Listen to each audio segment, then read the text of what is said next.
ಬಾಳೆದಿಂಡಿಂದ ಮೇಲಿನ ಪದ್ರ ಎಲ್ಲ ತೆಗೆದ್ಮೇಲೆ ಹೀಗೆ ಗಾಲಿಗಳಾಗಿ ಕೊರ್ಕೊಳ್ಬೇಕು. ಪ್ರತಿ ಗಾಲಿ ಕೊರೆಯುವಾಗೂ ನಾರು ಬರುತ್ತೆ, ಅದನ್ನು ಹೀಗೆ ಸುತ್ತಕೊಂಡ್ರೆ ಎತ್ತಲಿಕ್ಕೆ ಸುಲಭ ಆಗುತ್ತೆ. ನಾರು ತೆಕ್ಕೊಳ್ಬೋದು. ಹೀಗೆ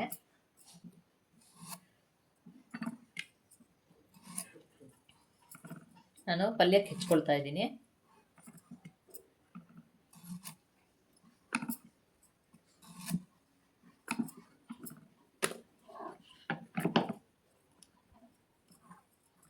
ಹೀಗೆ ನಾರೆಲ್ಲ ತೆಗ್ಬಿಡು.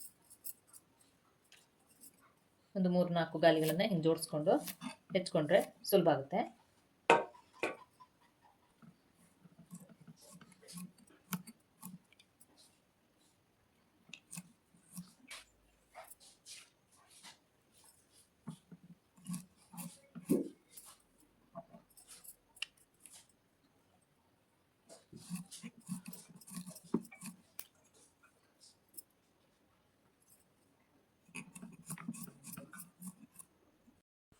ಬಾಳೆದಿಂಡು ಹೆಚ್ಚಾದ್ಮೇಲೆ ಹೆಚ್ಚುವಾಗ ಸ್ವಲ್ಪ ನಾರು ತೆಗ್ದಿದ್ದೀನಿ.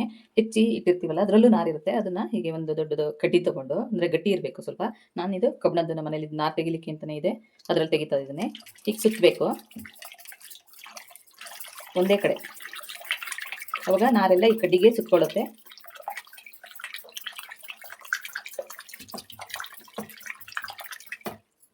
ಹೀಗೆ ನಾರೆಲ್ಲ ಬರುತ್ತೆ. ಇದನ್ನು ತೆಗೆದಾಕ್ಬೋದು. ಇನ್ನೂ ಇದೆಯಾ ಅಂತ ಪದೇ ಪದೇ ಒಂದು 2-3 ಸತಿ ಮಾಡಿದ್ರೆ ನಾರೆಲ್ಲ ಕ್ಲೀನಾಗಿ ಹೋಗುತ್ತೆ.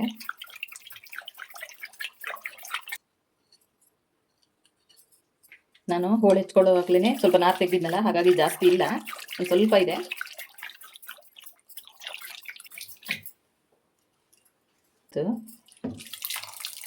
ನಾರಿಲ್ಲ, ಎಲ್ಲ ಖಾಲಿಯಾಗಿದೆ.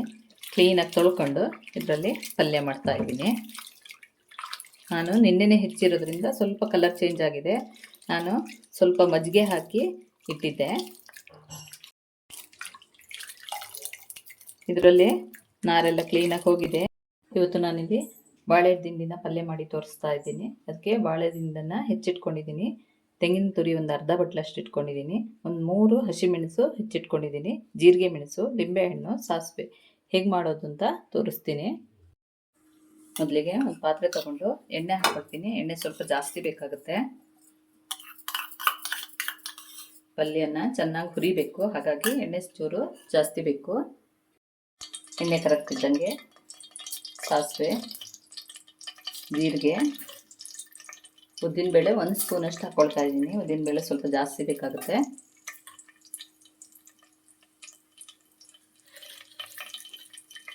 ಕಡಲೆಬೇಳೆ 1 ಸ್ಪೂನ್ ಹಾಕ್ಕೊಳ್ತೀನಿ. ಒಂದು ಒಣಮೆಣಸಿನ್ಕಾಯಿ ತುಂಡು ಮಾಡಿ ಹಾಕ್ಕೊತಿದ್ದೀನಿ. ಈಗ ಹೆಚ್ಚಿರೋ ಹಸಿಮೆಣಸು ಹಾಕ್ಕೊಳ್ತೀನಿ.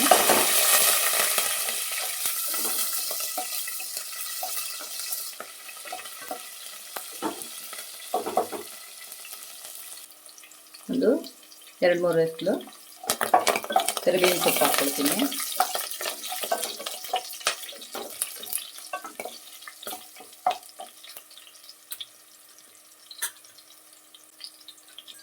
ಸ್ವಲ್ಪ ಅರಿಶಿನ ಹಾಕ್ಕೊಳ್ತೀನಿ. ಇದಕ್ಕೀಗ ಹೆಚ್ಚಿರೋ ಬಾಳೆದಿಂಡನ್ನು ಹಾಕ್ಕೊಳ್ತೀನಿ.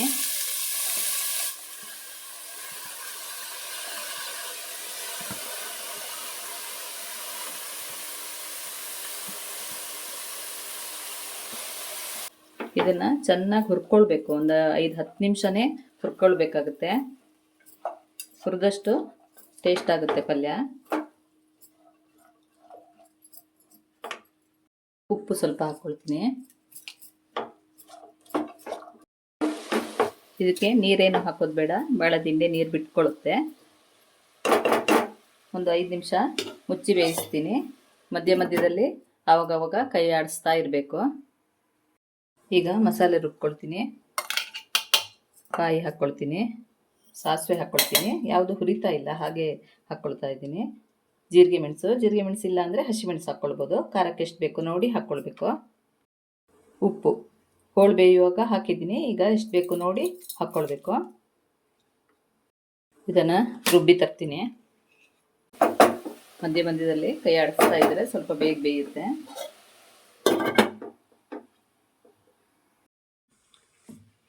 ರುಬ್ಬಿದ್ದಾಗಿದೆ. ತೀರಾ ನೈಸಾಗಿ ಏನು ರುಬ್ಬೋದು ಬೇಡ, ತರಿತರಿಯಾಗಿದ್ರೂ ಆಗುತ್ತೆ. ಒಂದು 10 ನಿಮಿಷ ಬೇಯಿಸ್ಕೊಂಡಿದ್ದೀನಿ. ಇನ್ನೊಂದು 5 ನಿಮಿಷ ಹುರ್ಕೊಳ್ತೀನಿ. ಬಾಳೆದಿಂಡು ತುಂಬ ಒಳ್ಳೆಯದು. ಕಿಡ್ನಿ ಸಮಸ್ಯೆ ಇದ್ದರೆ, ಮಲಬದ್ಧತೆ ಇದ್ದರೆ ಇದನ್ನು ಆಗಿಂದಾಗೆ ಉಪಯೋಗಿಸ್ತಾ ಇದ್ದರೆ ಅವೆಲ್ಲ ಕಡಿಮೆ ಆಗುತ್ತೆ.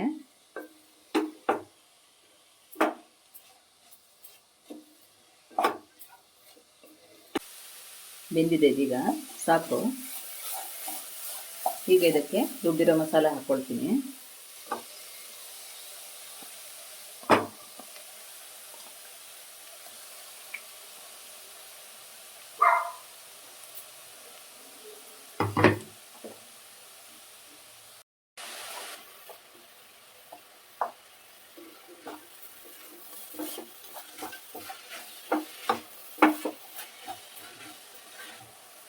ಮಸಾಲೆ ಹಾಕಿದ್ಮೇಲೆ ಮತ್ತೊಂದು 5 ನಿಮಿಷ ಹುರಿಬೇಕು. ಮಸಾಲೆ ಎಲ್ಲ ಹೊಂದ್ಕೊಳ್ಬೇಕು. ಉಪ್ಪು ಖಾರ ಎಲ್ಲ ಹಿಡಿಬೇಕಲ್ವ, ಹಾಗಾಗಿ ಒಂದು 5 ನಿಮಿಷ ಹುರಿಬೇಕಾಗುತ್ತೆ. ಈ ಪಲ್ಯ ಮಾಡೋದು ತುಂಬ ಸುಲಭನೇ. ಈಗ ಬಾಳೆದಿಂಡು ಪೇಟೆಗಳಲ್ಲೂ ಸಿಕ್ಕುತ್ತೆ. ಯಾರು ಬೇಕಾದರೂ ತಂದು ಆರಾಮಾಗಿ ಮಾಡ್ಕೊಬೋದು. ತುಂಬ ಟೇಸ್ಟು ಇರುತ್ತೆ. ಆಯಿತು, ಇದಾಗಿದೆ. ಕೊನೆಯಲ್ಲಿ ಲಿಂಬೆಹಣ್ಣು ಹಿಂಡ್ಕೊಳ್ತಾ ಇದ್ದೀನಿ. ಕ್ಲೀನಾಗಿ ಒಂದ್ಸತಿ ಮಿಕ್ಸ್ ಮಾಡಿ ಸ್ಟವ್ ಆಫ್ ಮಾಡ್ಕೊಬೋದು. ಸ್ಟವ್ ಆಫ್ ಮಾಡ್ತೀನಿ.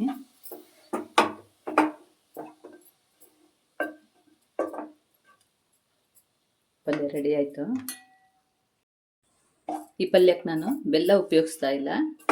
ಉಪ್ಪು ಹುಳಿ ಖಾರನ ಅವರವರ ಅನುಕೂಲಕ್ಕೆ, ಅಂದರೆ ಎಷ್ಟು ಬೇಕೋ ನೋಡಿ ಹಾಕ್ಕೊಳ್ಬೋದು. ಕೊನೆಯಲ್ಲಿ ಸ್ವಲ್ಪ ಕೊತ್ತಂಬರಿ ಸೊಪ್ಪು, ತೆಂಗಿನಕಾಯಿ ತುರಿ ಹಾಕ್ಕೊಂಡ್ರೆ ಪಲ್ಯ ರೆಡಿ ಆಗುತ್ತೆ.